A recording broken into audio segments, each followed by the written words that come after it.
Assalamualaikum warahmatullahi wabarakatuh. Kembali lagi bersama Al-Faki di pelajaran Akidah Akhlak kelas 7, yang mana pada kali ini kita akan membahas mengenai tentang ikhlas. Nah, ini kata yang sering banget kita ucapin di kehidupan sehari-hari nih. Sebenarnya tuh ikhlas itu apa sih? Oke, langsung aja kita masuk ke pembahasan. Nah, ikhlas itu artinya melaksanakan suatu pekerjaan yang diniatkan semata-mata karena Allah Subhanahu wa Ta'ala dan tidak mengharap balasan atau pujian dari orang lain selainnya, yaitu selain kepada Allah. Jadi semua pekerjaan kita, perbuatan kita itu kita niatin buat Allah. Jadi kita nggak ngarep balasan dari manusia, nggak ngarep balasan dari orang lain. Artinya di sini kita tuh nggak pamrih. Kita ngebantu orang lain ya bukan berarti karena kita pengen dapat ucapan terima kasih dari dia. Kita ngebantu orang lain bukan karena kita ngarepin wah kayaknya ada duitnya nih gitu. Nah, itu intinya ikhlas, yaitu semua perbuatan kita yang kita kerjakan itu diniatkan karena Allah Subhanahu wa Ta'ala. Oke, yang kedua, poin kedua.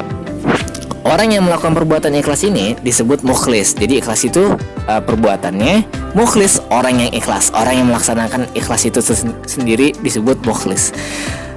Nah, dalam Quran surat Al-An'am, Qul inna salati wa nusuki wa mahyaya wa mamati lillahi rabbil alamin. Katakanlah sesungguhnya sembahyangku, ibadahku, hidupku dan matiku hanyalah untuk Allah Tuhan semesta alam. Jadi di sini di Quran surat ini kita tuh udah diperintahkan untuk berikrar, yaitu untuk berjanji kalau sholat kita, ibadah kita, hidup kita, mati kita itu hanya untuk Allah, bukan untuk yang lain. Jadi di sini kalau kita untuk Allah artinya kita gunakan untuk hal-hal yang manfaat gitu.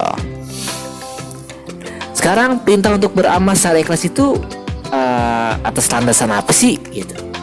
Nah, dalam hadis riwayat Ibnu Majah, Rasulullah bersabda yang artinya Allah tidak akan menerima sedikit pun dari amal kecuali yang dikerjakan dengan ikhlas dan hanya mengharapkan keridhaan Allah. Nah, intinya di sini pekerjaan itu kan umum banyak ya. Ada pekerjaan pekerjaan yang kita anggap remeh, pekerjaan yang kita anggap wajib, bahkan sampai pekerjaan yang yang bisa dibilang tuh kayak hiburan gitu. Nah, itu semua pekerjaan kita ini dalam hal yang baik ya, yang tidak bertentangan dengan agama, yang enggak menimbulkan dosa, itu kita niatkan, kita serahkan semua perbuatan kita itu hanya untuk Allah. Mandi, kita kan mandi, bangun tidur mandi nih. Nah, mandi kita ini untuk Allah lillahi ta'ala, karena Allah. Niatin baik. Kita mandi ini biar segar, buat belajar, buat ibadah. Nah, itu namanya ikhlas lillahi ta'ala. Itu contoh kecil. Oke, lanjut ya. Nah, sekarang bentuk-bentuknya nih, contoh perilaku ikhlas itu kayak gimana sih? Nah, ini ada kisah nih ceritanya nih. Ada kisah. Saya kisahin ya. Nggak tahu nih kisahnya saya bagus apa enggak nih. Cuman nggak apa. Namanya juga usaha. Di desa tetangga tinggal Di desa tetangga tinggal Ali. Di desa tetangga tinggal Ali. Nah, maksudnya gitu. Jadi ada seorang tokoh bernama Ali. Nah, ini desanya ini, tetangga-tangganya ini banyak yang terkena musibah banjir pada musim penghujan ini. Nah, sekarang apalagi beneran kan lagi musim hujan nih. Dan banyak penduduk yang kehilangan rumah tempat tinggal karena desanya derasnya banjir itu. Oke, hampir salah baca.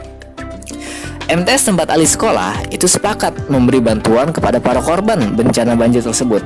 Ali paham bahwa Islam sangat menganjurkan membantu orang yang sedang terkena musibah. Maka tanpa pikir panjang, Ali rela tidak jajan dan memasukkan uang sakunya ke kotak amal yang diputar ke kelas-kelas untuk membantu korban banjir tersebut.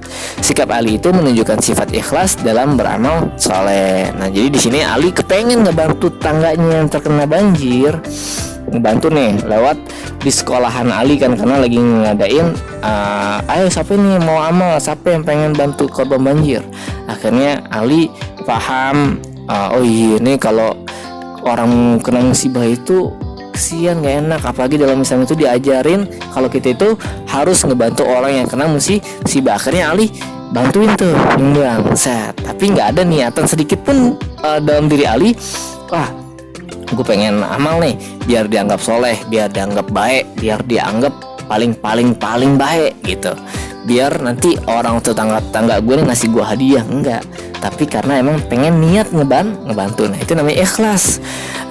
Kita ngebantu orang lain, ya itu artinya kita ibadah kita itu untuk Allah.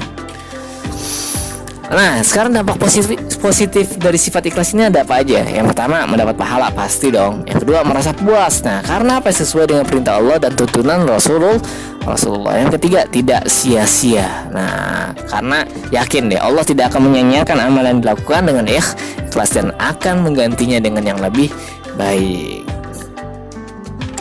Yuk kita membiasakan diri bersikap ikhlas. Gimana caranya? Nah caranya yang pertama itu mencoba untuk beramal baik ketika tidak ada orang lain yang melihat.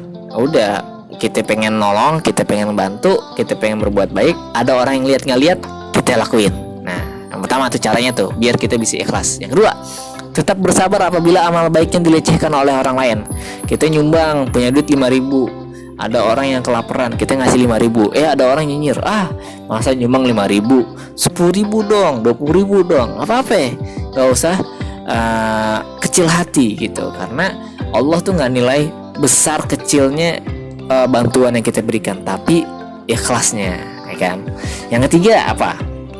Mencoba untuk tidak terlalu bangga apabila amal baiknya dipuji oleh orang lain. Kita lagi sedekah, lagi ngebantu orang lain, lagi masukin kotak amal di masjid, gila si Amir dermawan banget. Akhirnya si Amir terkecoh kan, oh iya dong gue Amir gitu. Nah itu kagak ikhlas. Artinya dia itu bangga dengan amalnya. Nah yang mana dia itu jadi bukan karena Allah, tapi karena karena manusia gitu, karena dia seneng dipuji sama orang lain gitu. Nah, makanya jangan bangga kalau amal baik itu dipuji orang lain. Niatin semua itu karena Allah. Toh kita punya duit juga karena Allah. Lanjut. Yang keempat itu menghindari memuji amal baik orang lain sebab dapat menimbulkannya pada pelakunya. Jadi di sini itu kita diajarin, ini tulisan saya ada yang kurang nih sebenarnya. Jadi itu di sini kita diajarin kalau ada orang yang berbuat baik, ya udah kita nggak usah puji-puji. Masya Allah ya gitu. Karena takutnya orang yang kita puji itu juga ngalamin hal yang kita takutin gitu. Nanti takutnya jadi nggak ikhlas. Terus kita yang ngelihat yang muji-muji amal baik orang lain, akhirnya pengen ngelakuin perbuatan baik tapi niatnya jadi beda gitu. Nah itu takutnya gitu, dikhawatirkan. Oke, itu aja penjelasan pada kali ini, semoga bermanfaat. Silakan ajukan pertanyaan jika ada yang ingin ditanyakan. Wassalamualaikum warahmatullahi wabarakatuh.